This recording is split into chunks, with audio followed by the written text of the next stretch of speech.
Le lundi 9 janvier 2023, l'emblématique capitaine de l'équipe de France, Hugo Lloris, a annoncé mettre un terme à sa carrière internationale, et ce après 145 sélections au compteur. Place désormais à l'avenir avec une question majeure, qui pour lui succéder en tant que capitaine? C'est une décision évidemment difficile à prendre.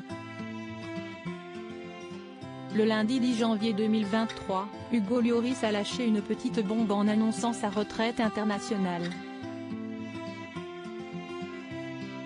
Une décision qui semble logique à 36 ans et après avoir absolument tout connu avec la sélection, notamment le titre mondial en 2018, mais qui marque la fin d'un chapitre emblématique de l'histoire de l'équipe de France.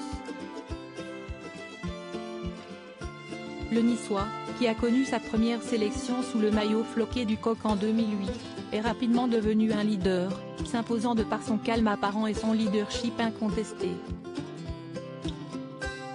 Apparaissant relativement introverti au premier abord, le gardien de but des Spurs de Tottenham a su mettre tout le monde d'accord, notamment dans le vestiaire, de par aussi son professionnalisme et son expérience acquise au fil des aventures en bleu.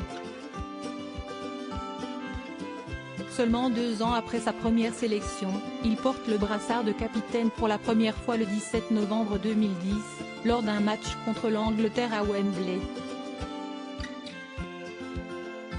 Kylian Mbappé, une évidence pour l'avenir?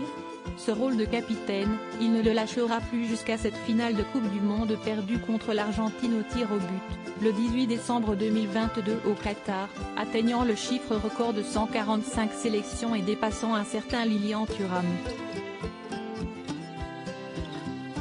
Une page se tourne donc en équipe de France, et une question naturelle est désormais sur toutes les lèvres des amateurs de football: quel joueur s'imposera pour enfiler le brassard de capitaine des finalistes du Mondial 2022? 3 hommes semblent se détacher.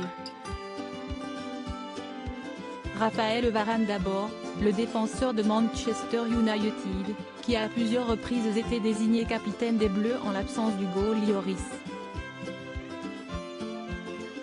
Du haut de ses 93 sélections et à bientôt 30 ans, il est le joueur français le plus titré en club avec notamment 5 Ligues des Champions.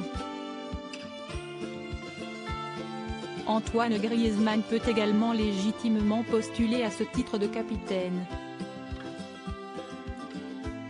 À 31 ans, le joueur de l'Atlético Madrid a encore une fois démontré son rôle essentiel au sein des Bleus lors de la Coupe du Monde 2022 au Qatar. Brillant, il compte 117 matchs avec l'équipe de France. Et enfin, comment ne pas penser à Kylian Mbappé, qui a marqué la planète entière avec son triplé retentissant en finale de Coupe du Monde? À 24 ans, le Parisien est lancé pour battre tous les records et se présente comme un véritable leader pour emmener la nouvelle génération vers une potentielle 3e étoile, sous les ordres d'un Didier Deschamps, désormais lié avec l'équipe de France jusqu'en 2026.